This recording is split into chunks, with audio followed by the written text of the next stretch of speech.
Students, I am doctor Khatija here from smart academy 360।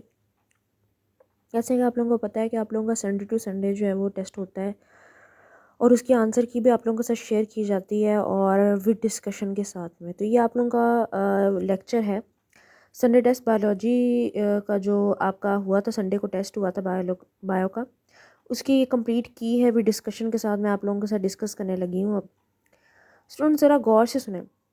जो पहला question है वो सेल वाले चैप्टर में से आया हुआ है और जैसे कि मैंने पहले बताया था कि सेल वाले चैप्टर में से साइंटिस्ट के नेम, किसने जो है वो इसको सेल बनाया था, सेल के अंदर न्यूक्लियस कैसे आया, सेल के अंदर जो है वो बाकी सारी ऑर्गेनेलीज की किसने डेवलप की थी और किसने उसके बारे में डिस्कशन की थी। तो वो सारा कुछ जो है वो आपको याद रखना होता है। ठीक है, तो पहले तो है the term cell was given by, किसने, रॉबर्ट हुक ने। ठीक है, the cell is not applied for. देखो फंजाई में, बैक्टीरिया और एल्गी में सेल होंगे लेकिन ये अप्लाइड नहीं होता वायरसेस के लिए, मतलब ये वो ए सेलुलर होता है विदाउट सेल।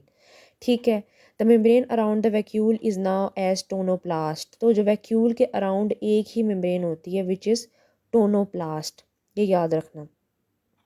टोनो मीन, टोनोप्लास्ट का मतलब ही याद रखना प्लांट से रिलेटेड है। और प्लांट वैक्यूल किस में होती है, प्लांट्स में, तो उसके एनिमल्स में भी होती है लेकिन जो प्लांट्स के इर्द गिर्द वैक्यूल होती है उसके इर्द गिर्द जो आपके पास होता है वो टोनोप्लास्ट होता है, प्लांट्स में होता है। Microfilaments are compound of protein card. अच्छा एक बात, actin, myosin, chitin, tubulin, microfilaments, macrofilaments, ये बहुत इंपॉर्टेंट टॉपिक है। ठीक है, साइटोस्केलेटन वाला। तो ये लेक्चर भी आपके अवेलेबल होगा इसी यूट्यूब चैनल के ऊपर, वहाँ से आप गो थ्रू कर सकते हैं अगर आपको गो थ्रू करना है तो। माइक्रोफिलामेंट्स है composed of protein called actin, actin इसके अंदर होती है। बाकी मैक्रो में अलग होती है, ट्यूबुलिन अलग होती है, इंटरमीडिएट में होती है, इसी तरह से अलग अलग होती हैं।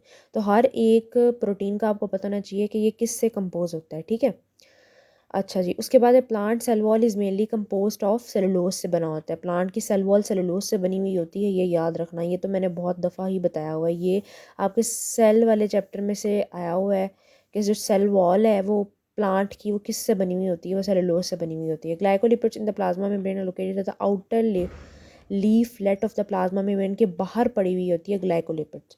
ये तो बहुत ही आसान आ गया, एमसीक्यूज आ गया। लाइसोसोम सुसाइडल बैग्स कौन सा होता है, हाइड्रोलाइटिक एक्टिविटी सिर्फ लाइसोसोम में होती है, सुसाइडल बैग दूसरा नाम होता है लाइसोसोम्स का, ये याद रखना। कैटालाइटिक एक्टिविटी नहीं होती इसमें। ठीक है, अच्छा जी, उसके बाद properties of internal membrane protein can be study by all of the above, ये सारी स्टडी कर सकते हो आप। Biological molecule which catalyse a biochemical reaction and remain unchanged of, ये भाई ये एंजाइम्स है। एंजाइम्स की पूरी डेफिनेशन जो है वो लिखी हुई है। Which statement about enzyme is incorrect, all enzymes of fibrous protein, ये एंजाइम्स जो हैं वो सारे के सारे फिब्रस प्रोटीन ही होते हैं। बाकी सारी स्टेटमेंट्स करेक्ट हैं लेकिन सारे एंजाइम फिब्रस प्रोटीन कभी भी नहीं हो सकते, ये माइंड में रखिएगा। In which one of the following location enzyme controlling cellular respiration are present, mitochondria के अंदर सेलुलर रेस्पिरेशन का प्रोसेस होता है।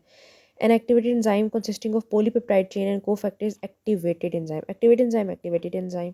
विच of the following raw material for coenzyme, proteins raw material का काम करता है कोएंजाइम्स के लिए, याद रखना।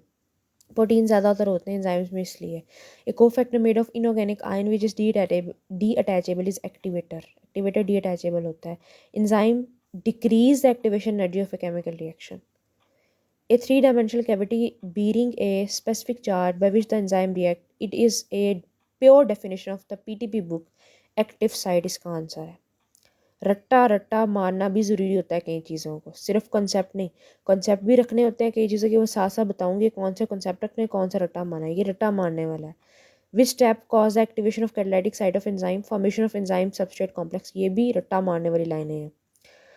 विच is a reducing sugar, galactose is a reducing sugar. ठीक है, most abundant RNA in the cell is RNA, सिर्फ आरएनए आया, ये आरएनए है, ये टीआरएनए है।